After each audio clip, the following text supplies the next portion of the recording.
En 1492, un hombre intrépido decide abrir nuevos caminos y extender las fronteras del mundo.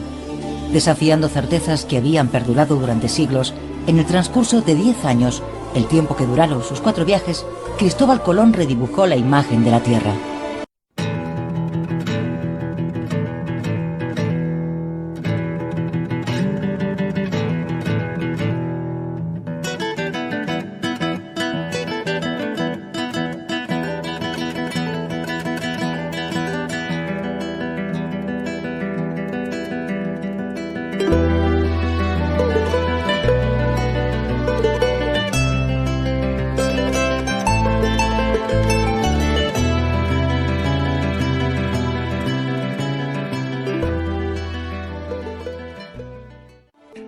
Nacido en Génova, Colón navega desde los 12 años en la marina mercante, primero en el Mediterráneo y más tarde en el océano, desde las costas de Europa en el norte hasta las costas africanas en el sur.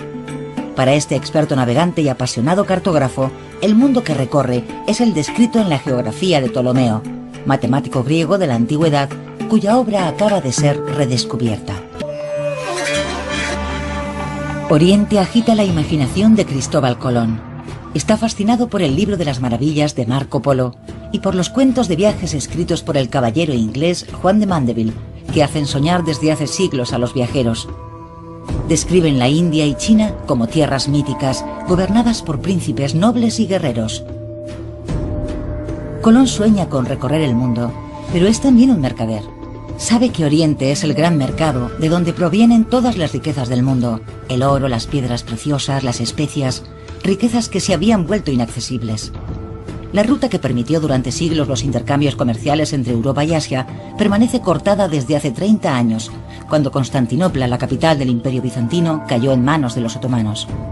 En 1480, Cristóbal Colón, navegante genovés, va a buscar a los países más dinámicos de Europa, Portugal y España, los medios para llevar a cabo su proyecto.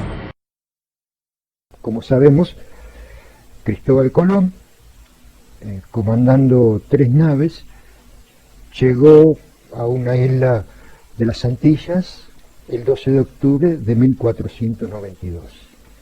Es común que se diga que Colón lo que buscaba era llegar a Cipango, lo que sería Japón, China o la India, a través de una nueva ruta por el oeste.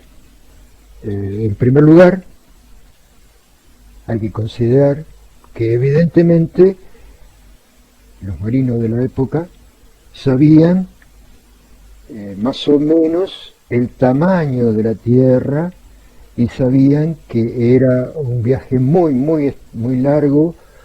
Pensaban que era impracticable por la distancia que consumía. Nos queda la duda si Colón era muy ineficiente en el conocimiento de la Tierra, o tendría algún dato de que había tierra más cercana. Todo hace pensar que él tenía más o menos la idea de que en el tiempo que llegó a América era lo que iba a tardar en llegar a tierra, así que es probable que tuviera algún conocimiento de que había tierra, sin saber exactamente qué tierra había. En el siglo XV hay un atlas publicado por Andrea Bianco en 1448, en la que expone unas islas hacia el oeste de Portugal, y la define con el nombre de Atilia.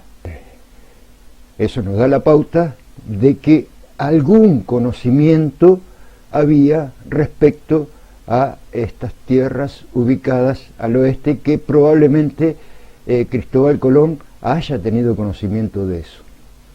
Asimismo, estudios recientes indicarían que previamente a la llegada de Colón ya los vikingos habían estado navegando por la zona de Canadá, como así también es probable que habitantes de África, de Malí, que tenían un reino bastante poderoso, habrían llegado también a las costas de Brasil, como así también es probable que el gran navegante chino Zheng He, que navegó todos los mares, hizo expediciones muy grandes con armadas muy poderosas, barcos muy adelantados para la época, mucho más que incluso que los europeos que llegaron a América.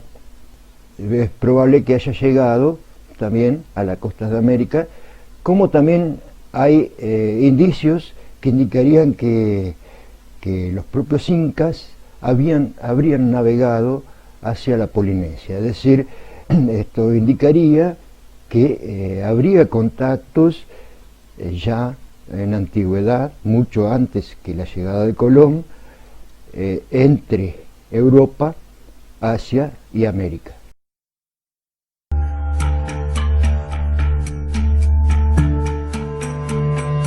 A finales del siglo XV sigue existiendo un gran desconocimiento. ¿Cuál es la circunferencia de la Tierra? Los matemáticos griegos de la antigüedad la habían calculado con exactitud, pero en 1492 sus trabajos aún no habían sido redescubiertos hasta que Martin Behem, un cartógrafo alemán, dibuja su globo terráqueo que reúne todos los conocimientos de la época.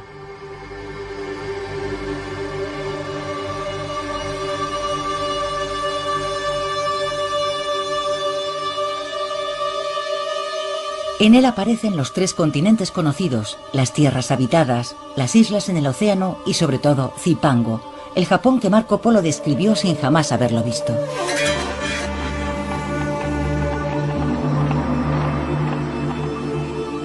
Es esta bola del mundo sobre la que Colón proyecta su expedición. Su propósito es llegar al extremo oriente, a China y a la India pasando por el oeste, siguiendo una dirección que nadie ha osado jamás tomar. Cuando estudia la geografía de Ptolomeo, Colón descubre en el libro una cita con los cálculos de otro matemático griego del siglo II, Marino de Tiro. Su medición de la circunferencia de la Tierra es todavía más pequeña que la calculada por Ptolomeo. Debido a que esa tierra más pequeña encaja mejor en su proyecto, el navegante genovés traza a partir de los cálculos de Marino de Tiro su ruta hacia Oriente. Desde Lisboa a Occidente hay 26 grados, cada uno de los cuales equivale a 250 millas. Esa distancia representa casi una tercera parte de la circunferencia terrestre hasta la nobilísima y gran ciudad de Kinsay, de la que se cuentan cosas maravillosas. Es de todos conocido que Colón calculó mal la circunferencia de la Tierra y su cálculo de la superficie de Asia era también erróneo. Por eso sus estimaciones de la distancia que debía recorrer estaban equivocadas en varios miles de kilómetros, pero si no hubiera cometido esos errores, Colón jamás habría emprendido su viaje. De hecho, hoy sabemos que la gente y los intelectuales de la corte del rey de Portugal y de la corte del rey y la reina de España rechazaron el proyecto de Colón. Y no lo rechazaron porque pensaran que la Tierra era plana o por las leyendas del siglo IX. Lo rechazaron porque los cálculos matemáticos demostraban que Colón había cometido un error monumental en cuanto a la circunferencia del globo y que él y su tripulación corrían el riesgo de morir. Sus embarcaciones no podían transportar el alimento suficiente para un viaje tan largo. Sus temores estaban justificados, ya que Marino de Tiro había cometido 2 errores. El primero era considerar que Europa, África y Asia ocupaban 225 grados, cuando hoy sabemos que los 3 continentes ocupan solamente 130 grados. Las masas terrestres son, por tanto, proporcionalmente más pequeñas en la realidad que en el globo de Behem, y la superficie marina mucho más grande. El segundo error de Marino de Tiro estriba en que, según sus estimaciones, la Tierra tiene 30.000 kilómetros de circunferencia, cuando en realidad tiene 40.000. La distancia que separa Europa de la India es, por tanto, 3 veces superior a la que imaginaba Colón.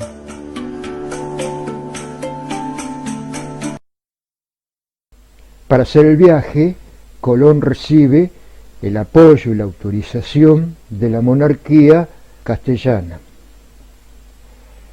La monarquía firmó con Colón el 17 de abril de 1492 lo que llamó Capitulaciones de Santa Fe, que se firmó en la localidad de Santa Fe, a las afueras de Granada.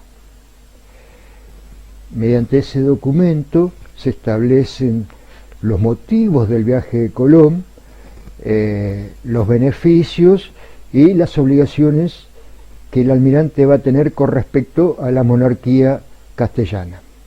En el documento se le otorga a Colón los títulos de almirante, virrey y gobernador general de todos los territorios que descubriera o ganase durante su vida. También se le concedió un diezmo de todas las mercaderías que hallase, ganase y hubiera en los lugares conquistados. Este documento nos da la pauta de que el viaje de Colón en realidad no era buscar una nueva ruta para comercializar especies, sino que se lo autorizaba a conquistar territorios y a ganar o tomar mercaderías. Es decir, el viaje de Colón tenía un objetivo definido, que era conquistar nuevos territorios. O sea, antes del viaje de Colón, entonces, ya estaba planificado por la Corona de Castilla conquistar nuevos territorios. Lo que no sabían, que en el medio se iban a encontrar un territorio desconocido, que era América. En ningún momento se menciona ningún objetivo religioso o evangelizador.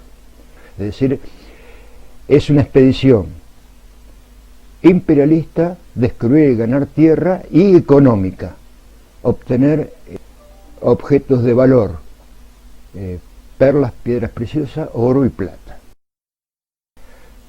Lo curioso de las capitulaciones de Santa Fe es que los reyes católicos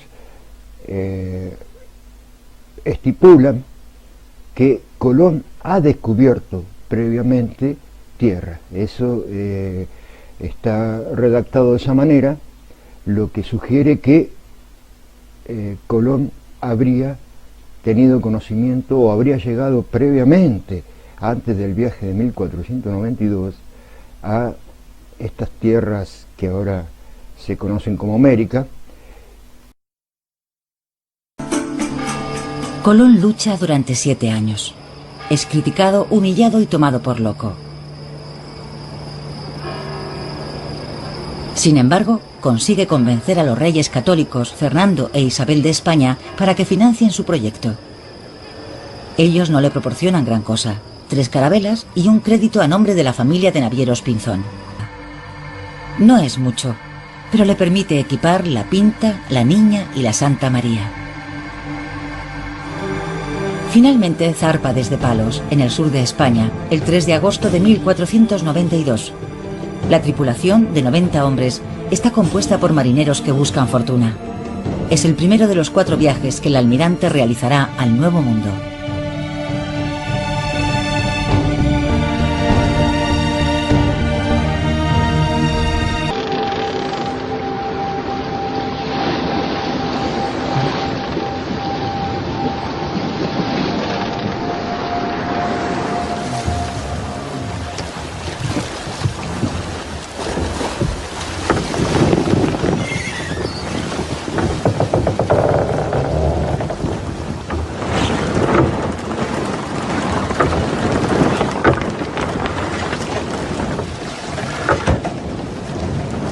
La duración del viaje, la fuerza de los vientos o por el contrario su ausencia asusta a la tripulación de Colón. Ciertas señales reconfortan a aquellos avezados marineros. Algunas aves se acercan al encuentro de las carabelas, ramas y juncos verdes flotan alrededor de las naves. Después de tan solo 33 días de navegación hacia lo desconocido, una isla se perfila en el horizonte, la noche del 11 al 12 de octubre de 1492. Aunque los marineros bailan de alegría, para Colón no constituye ninguna sorpresa. Para él, la tierra que tiene ante sí es simplemente una de las islas situadas a lo largo de la costa de su destino final, China. Simplemente confirma la exactitud de sus cálculos.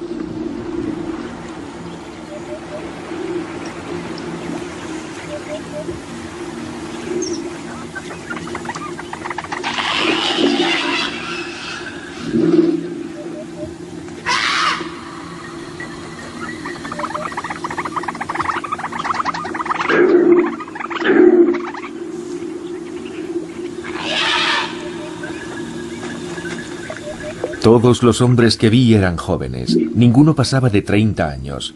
Estaban todos muy bien hechos, con unos cuerpos muy hermosos y muy bellas caras, con los cabellos casi tan gruesos como la seda de la cola de los caballos, y cortos, cayéndoles hasta las cejas.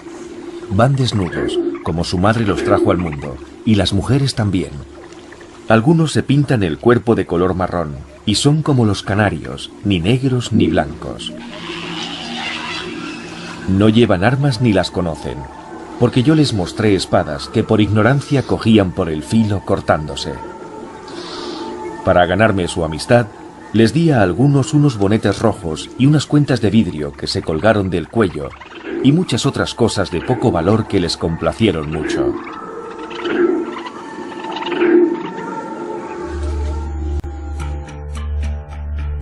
La forma del archipiélago que encuentra Colón refuerza su idea de que se trata de las islas que rodean Zipango, el Japón de Marco Polo, representadas en el globo terráqueo de Behaim. Colón dibuja sus contornos, sus costas y sus bajíos. Toma posesión del territorio en nombre de la corona española y las bautiza con los nombres de San Salvador, Fernandina y Santa María de la Concepción. Estas islas forman actualmente parte del archipiélago de las Bahamas. Por un lado, se trata de un hombre que tiene un pasaporte, documentos y cartas. En ese sentido, él entiende que lleva esos documentos de su soberano al Gran Khan, al soberano de otro mundo diferente. Normalmente, cuando haces eso, cuando una persona desembarca en otro reino, no empieza de inmediato a rebautizar todo aquello con lo que se encuentra. Y sin embargo declara el lugar posesión del rey y la reina de España. Por tanto, Colón debió pensar que había llegado a una región apartada, extraña, que no estaba defendida, al ver que sus habitantes estaban indefensos. Se trataba de un grupo de islas sin defensa y Colón debió pensar que podía tomar posesión de ellas para él mismo o para sus patrocinadores reales. Para él, el control de aquel territorio representaba un punto estratégico para un encuentro que se auguraba mucho más complicado con las fuerzas de Japón, Zipango y el Gran Khan. A medianoche levé anclas para ir a la isla de Cuba, que por lo que he oído a los indios es muy grande, tiene un gran comercio y está bien provista de especias. Si es como me han dicho los indios, se trata de la isla de Zipango, de la que se cuentan cosas maravillosas, y que de acuerdo a las esferas, las pinturas y mapamundis que he visto, está situada en estos parajes. Cuando descubre Cuba, Colón piensa en principio que es Zipango. Pero al continuar navegando hacia el sur, se encuentra con otra isla que los indios llaman Cibao, y es también muy grande y está muy poblada. La bautiza con el nombre de la Española. Es actualmente Haití y la República Dominicana. Al descubrir esta isla, Colón cambia de opinión. La Española es entonces Japón y deduce que Cuba es el extremo de la parte continental de Asia. Colón continúa su exploración a lo largo de la costa norte de la Española. El día de Navidad de 1492, el tiempo es bueno y el mar está en calma. Pero cuando cae la noche, la carabela más grande, la Santa María, encalla en los bajíos. La tripulación está a salvo, pero son demasiados marineros para ser acogidos en las otras embarcaciones. Algunos deben permanecer en tierra. Con la madera del buque insignia naufragado, Colón hace construir un fuerte en la isla de la Española, en un lugar al que llama La Navidad. Y en aquel momento tantas cosas sucedieron que en realidad no fue un desastre, sino una gran aventura. Y es cierto que si yo no hubiera encallado, habría pasado de largo sin detenerme en ese lugar. En este viaje habría dejado gente aquí, porque no habría podido darles lo necesario, municiones y víveres para una fortaleza. Sin embargo, es verdad que algunos hombres que estaban conmigo me pidieron permiso para quedarse allí. Ordené construir una fortaleza muy bien hecha, y no porque creyera que fuera necesaria, porque los indios van desnudos, sin armas y son temerosos.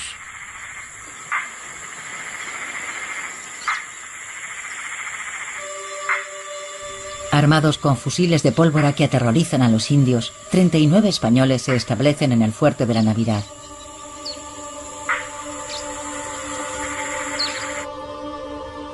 Colón, por su parte, reanuda su viaje. Quiere navegar más hacia el sur para llegar a una gran isla de la que ha oído hablar a los indígenas. Pero una vez en el mar, frente a las costas de la Española, los marineros de la Niña, cansados y maltrechos, ruegan a Colón que aproveche los vientos favorables para regresar a España. Señor, porque sé que os regocijaréis de la gran victoria que Dios me ha concedido en mi viaje, os escribo esta carta, por la cual sabréis cómo en 33 días llegué a las Indias con la armada que vuestras ilustrísimas, rey y reina, me dieron, donde hallé muchas islas habitadas por innumerable gente, y cómo tomé posesión de todas ellas.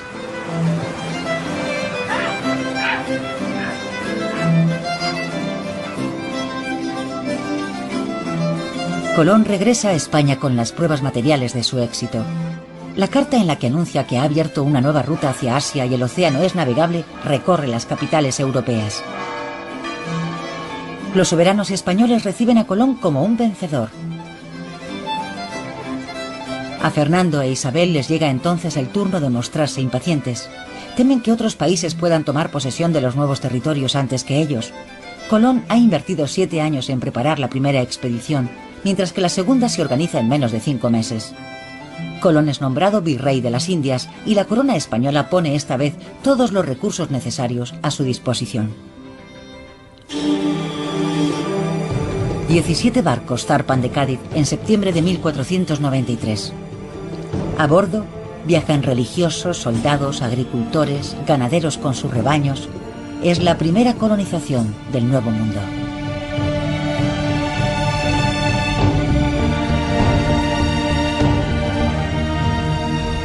Merced a las indicaciones de los indígenas y a los datos obtenidos durante su primer viaje, Colón traza un rumbo sudoeste que lleva a sus carabelas hasta las Antillas Menores.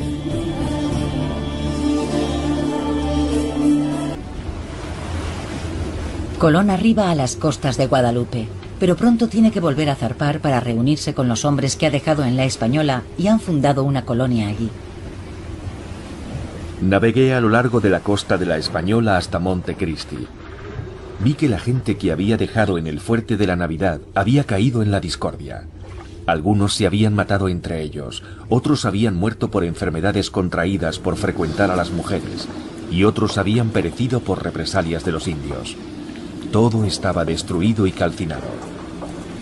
Si bien reconozco que la culpa de lo ocurrido fue de ellos mismos, el suceso es muy doloroso para mí y me causa gran aflicción.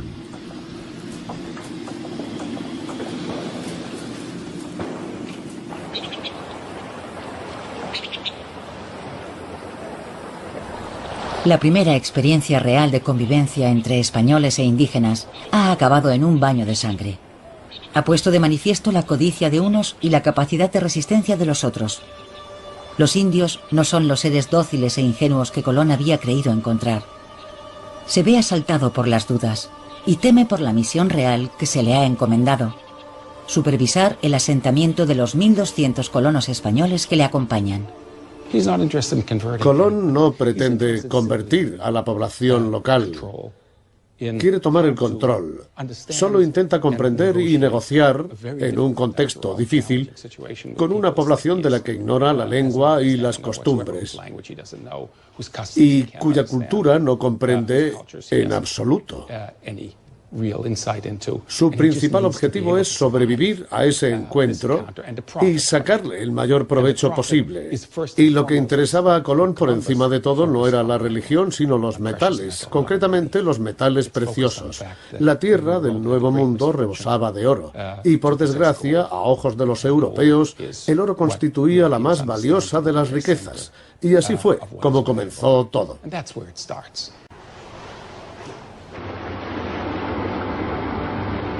Busqué un lugar para establecer una ciudad.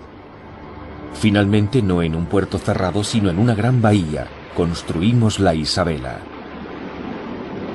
El nombre indígena de esta tierra es Cibao, que en nuestra lengua significa lugar cubierto de piedras. Es una provincia inmensa y densamente poblada. El aire es suave, el más templado que pudimos encontrar. Hay gran abundancia de oro, pero no en los ríos, sino más bien en las laderas de las colinas y en las montañas.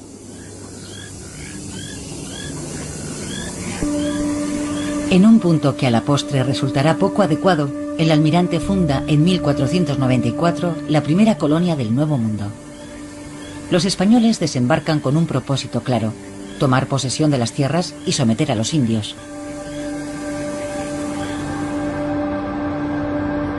Se origina entonces un largo conflicto sobre la administración de la colonia, empañando la imagen de Colón incluso en España. El almirante abandona entonces la española, que él todavía toma por Japón, y zarpa para continuar su exploración del continente asiático.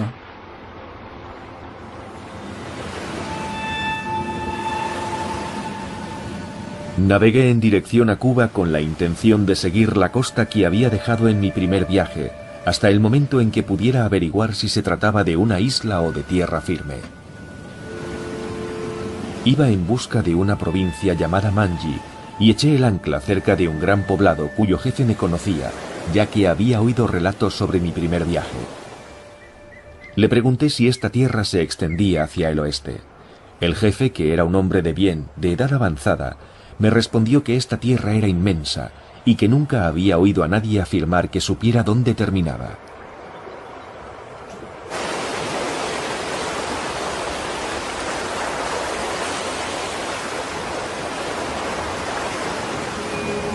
A Colón le habría bastado continuar su rumbo durante unas pocas millas más para descubrir que Cuba es en realidad una isla. Pero el almirante y su tripulación no albergan la menor duda, y jurarán ante notario que Cuba es el comienzo de la tierra firme, el extremo oriental del continente asiático. El almirante zarpa luego rumbo a España con una idea ya en la mente: emprender rápidamente un tercer viaje más al sur, hacia las Indias. El mundo en expansión despierta el interés de las grandes potencias marítimas. España y Portugal llegan a un acuerdo mediante el Tratado de Tordesillas.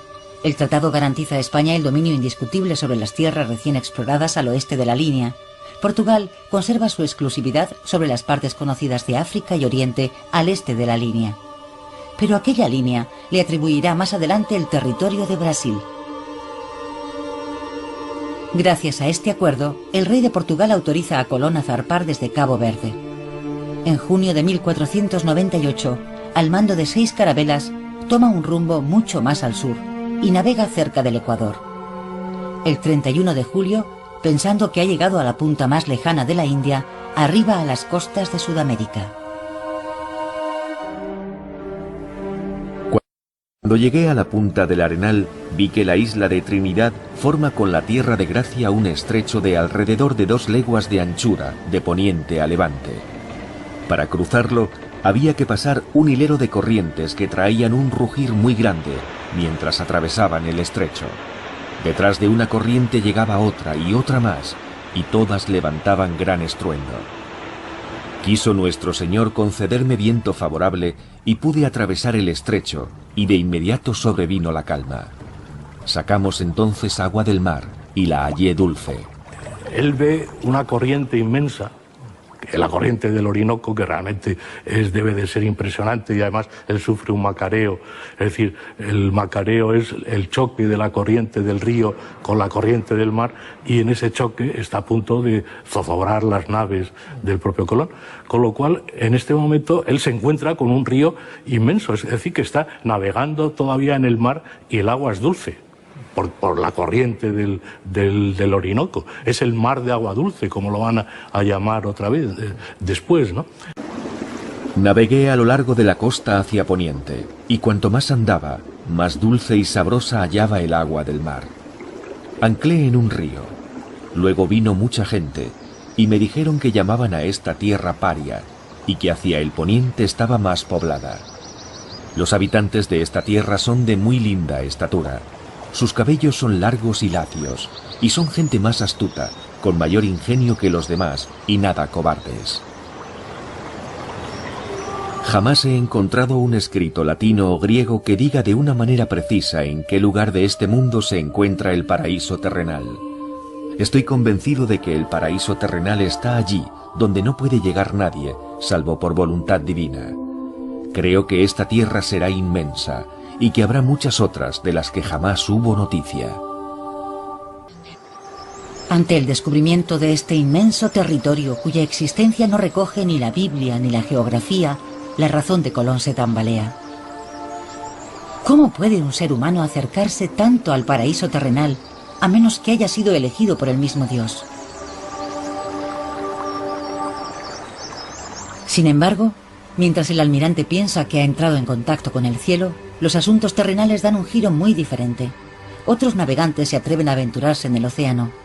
En 1497, después del segundo viaje de Colón, el italiano Giovanni Caboto llega a las costas de Labrador y de Terranova. En 1499, durante el tercer viaje del almirante, el español Alonso de Ojeda dirige una expedición al continente sudamericano en la que participa el italiano Américo Vespucio. Y en 1500, el explorador portugués Pedro Álvares Cabral descubre las tierras de Brasil, justo cuando Colón, que no consigue integrar los territorios del Orinoco en su geografía, deja el continente sudamericano y regresa a la Española. Pero al llegar allí se encuentra con una auténtica revuelta organizada contra él. Los colonizadores españoles le acusan de dejar de lado sus intereses, anteponiendo la exploración de nuevos territorios a la gestión y la administración de la isla. Los soberanos han enviado a un nuevo gobernador. Este detiene al almirante y le lleva de regreso a España encadenado. Humillado y despojado de su título de virrey, Colón viste la túnica franciscana. Y aunque nunca ingresa en la orden, llevará el hábito hasta el final de su vida. A pesar de su exaltación mística, las observaciones científicas de Colón, sus notas, sus apuntes y sus bocetos constituirán una formidable fuente de información para elaborar la nueva faz de la Tierra. Permiten elaborar cartas, planisferios y mapamundis donde figuran los territorios recién descubiertos. En el año 1500, el planisferio de Juan de la Cosa representa el Nuevo Mundo por primera vez. En desacuerdo con la convicción de Colón, Cuba aparece ya como una isla. Pero las tierras representadas al oeste, en color verde, son todavía imprecisas, imaginarias, fantasiosas. Pertenecen todavía al mundo antiguo.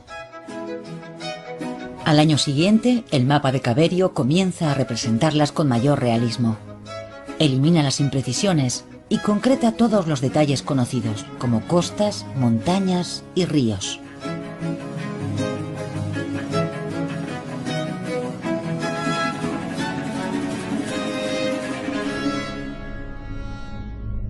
Colón es un alma atormentada. Su obsesión es irrefrenable. Debe llegar a las Indias por la ruta occidental. La idea de un estrecho que conduciría directamente a Asia le persigue. La ruta aparece trazada en su mapa del mundo. La península de Malaca, descrita por Marco Polo, China y finalmente la India. Pese a haber caído en desgracia, los reyes Fernando e Isabel nunca han puesto en duda su capacidad como navegante. Tras pasar un año consumido por la impaciencia, Colón logra persuadirles para que le proporcionen los barcos, los hombres y los víveres necesarios para su cuarta expedición. El almirante está a punto de cumplir 50 años. Desterrado de la Española y obsesionado por la búsqueda del estrecho que conducía a la India, Colón llega a la costa de la actual Honduras el 14 de agosto de 1502. Navega sin descanso a lo largo de la costa durante 48 días, pero se ve sorprendido por un terrible huracán. La tormenta era terrible. Nunca unos ojos vieron una mar tan alta, tan terrible y llena de espuma. El viento nos impedía avanzar y ni siquiera nos dejaba la oportunidad de correr hacia algún cabo. Allí me detenía, en aquella mar hecha sangre, que hervía como caldera en un gran fuego. Jamás se ha visto un cielo tan espantoso. Un día con su noche ardió como un horno. Y tal era el fuego que arrojaban sus rayos, que a cada instante miraba yo si no se había llevado mis mástiles y mis velas.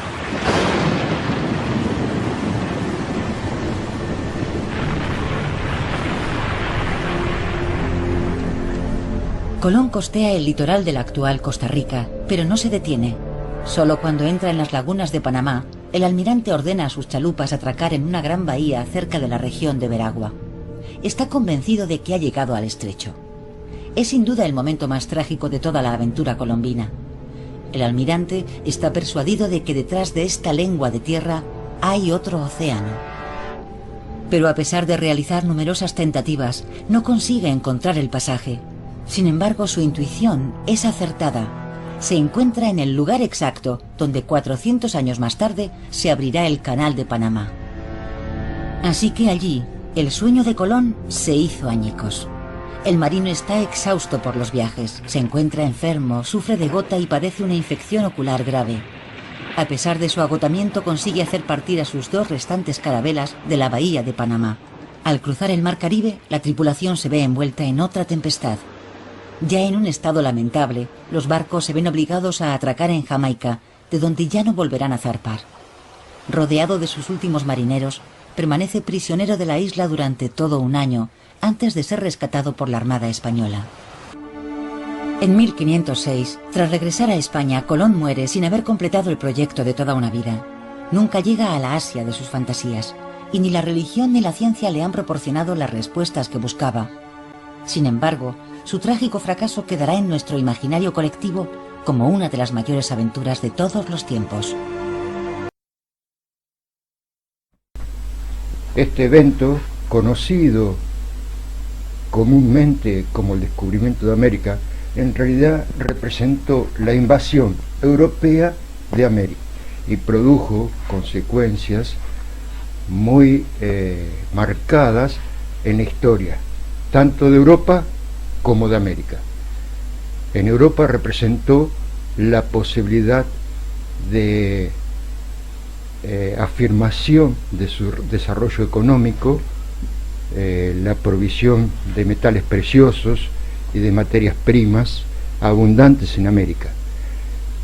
Para América representó, en cambio, el inicio de la mayor catástrofe demográfica en la historia de la humanidad. Representó el fin, la destrucción de culturas, de pueblos, de la idiosincrasia que tenían esos pueblos. En pocas décadas, en las primeras zonas que fueron invadidas, conquistadas por los europeos, en las Antillas, prácticamente desapareció la población originaria. Un testigo de la época, Fray Bartolomé de las Casas, denunció estos hechos ante la monarquía española y dejó testimonio en su libro sobre estos sucesos. Capítulo 3 de brevísima relación de la destrucción de las Indias. Descubriéronse las Indias en el año de 1492. Fuéronse a poblar el año siguiente de cristianos españoles, por manera que ha 49 años que fueron a ellas cantidad de españoles.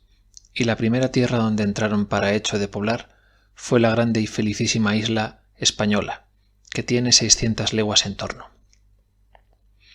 Hay otras muy grandes e infinitas islas alrededor por todas las partes de ella, que todas estaban, y las vimos, las más pobladas y llenas de naturales gentes indios, de ellas que pueden ser tierra poblada en el mundo.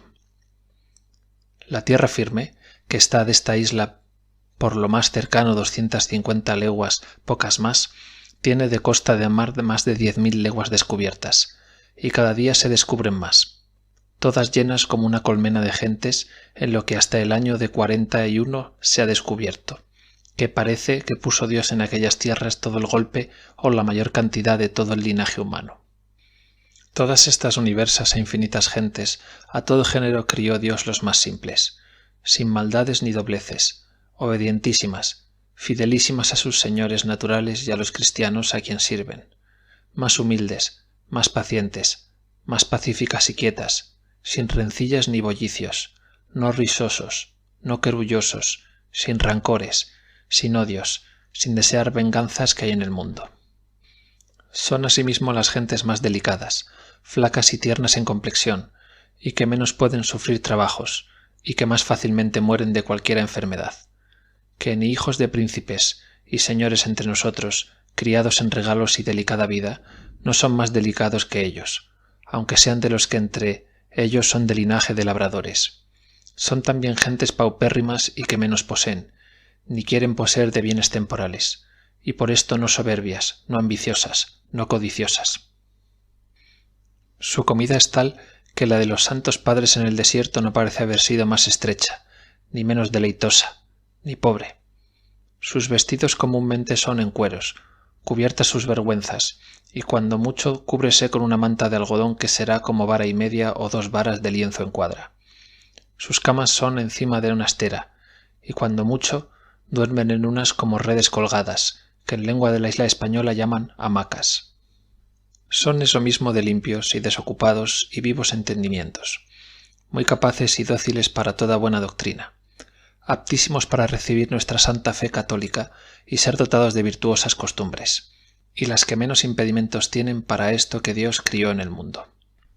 Y son tan importunas desde que una vez comienza a tener noticia de las cosas de la fe, para saberlas, y en necesitar los sacramentos de la Iglesia y el culto divino, que digo verdad, que han de manester los religiosos para sufrillos ser dotados por Dios de don muy señalado de paciencia.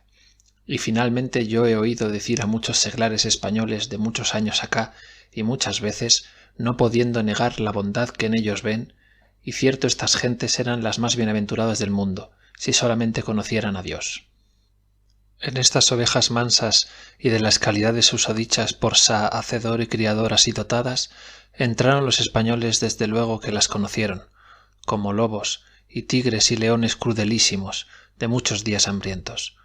Y otra cosa no han hecho en 40 años a esta parte hasta hoy, y hoy en este día lo hacen sino despedazallas, matallas, angustiallas, afligillas, atormentallas y destruillas por las entrañas, y nuevas y varias y nunca otras tales vistas, ni leídas ni oídas maneras de crueldad, de las cuales algunas pocas abajo se dirán, en tanto grado que habiendo en la isla española sobre 3 cuentos de ánimas que vimos, no hay hoy de los naturales de ella 200 personas.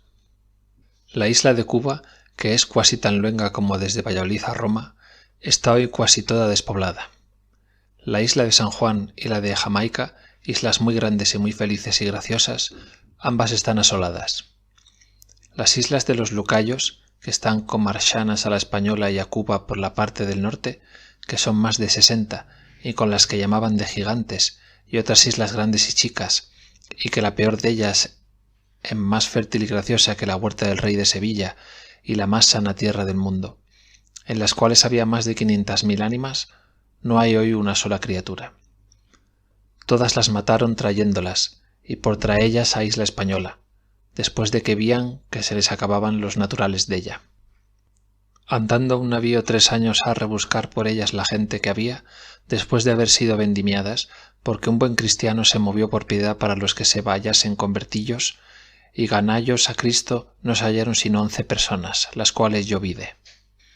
Otras más de 30 islas que están en comarcas de la isla de San Juan, y por la misma causa están despobladas y perdidas. Serán todas estas islas de tierra más de 2000 leguas, que todas están despobladas y desiertas de gentes. De la gran tierra firme somos ciertos, que nuestros españoles, por sus crueldades y nefandas obras, han despoblado y asolado, y que están hoy desiertos, estando llenos de hombres racionales, más de 10 reinos mayores que toda España, aunque entren Aragón y Portugal en ellos, y más tierra que hay de Sevilla a Jerusalén 2 veces, que son más de 2000 leguas. Daremos por cuenta muy cierta y verdadera que son muertas en los dichos 40 años por las dichas tiranías e infernales obras de los cristianos, injusta y tiránicamente, más de 200 ánimas y hombres, mujeres y niños, y en verdad que creo, sin pensar engañarme, que son más de 1500. Dos maneras generales y principales han tenido los que allá han pasado que se llaman cristianos, en extirpar y raer de la haz de la tierra aquellas miserandas naciones. La una por injustas, crueles, sangrientas y tiránicas guerras.